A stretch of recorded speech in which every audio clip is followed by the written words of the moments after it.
Greetings and welcome back to my channel, guys. How are you doing today?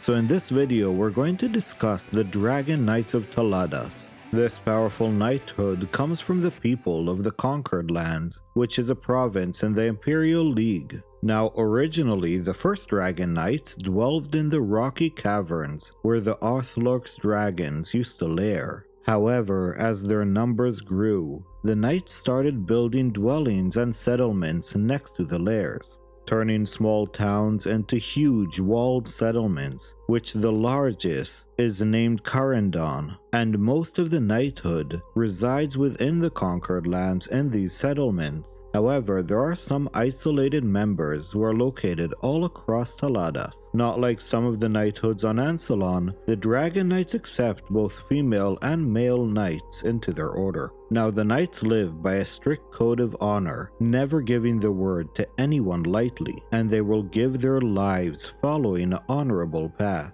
They are brave in battle, fighting both on foot and in the air on top of their bonded dragons. And when traveling abroad, knights do not disclose anything about their dragons, the knighthood, and by doing so their dragons remain happy and safe.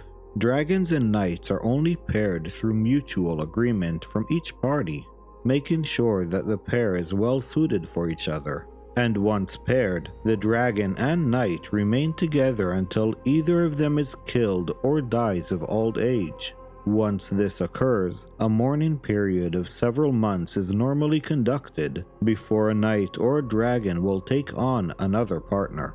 The knights are trained in combat as well as magic by their draconic partners, who normally begin with how to ride and fight in the air. Dragons also teach their partners the draconic language, as well as various bits of ancient lore. And some of the most senior knights will occasionally train newer knights in certain combat skills. Although there is minimum hierarchy within the knighthood, the knight who is bonded to the eldest Orthlorx dragon in any community will be considered the leader of the Dragon Knights. Apart from that, the knighthood lacks overall hierarchy.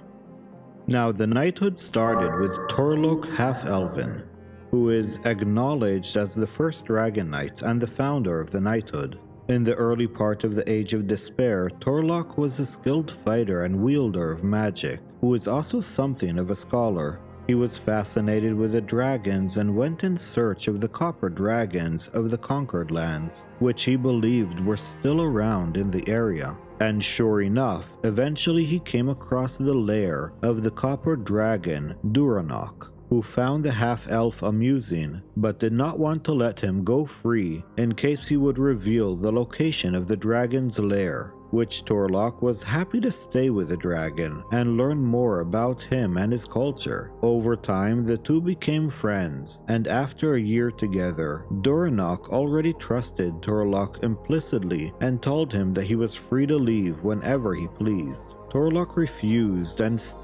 chose to continue living with Duranok. Others eventually came to live with the dragons as well, and Torlok's example gave birth to the knighthood. Unfortunately, this is all the information that I could provide you about the Dragon Knights. Yet fortunately for you, there is a 3-part adventure that will allow you to live the fantasy of being part of the Dragon Knighthood. Well, not exactly, it's more working with them, but it's almost the same. The first part is Dragon Dawn, continuing on with Dragon Night, and finishing with Dragon's Rest. It is an epic tale that will take you throughout the continent of Taladas, trying to stop Queen Takisis from taking over the world once more. And if you are interested in running this module, let me know, maybe I'll join. So have a lovely day, guys, and we will see you in the next video. Adios.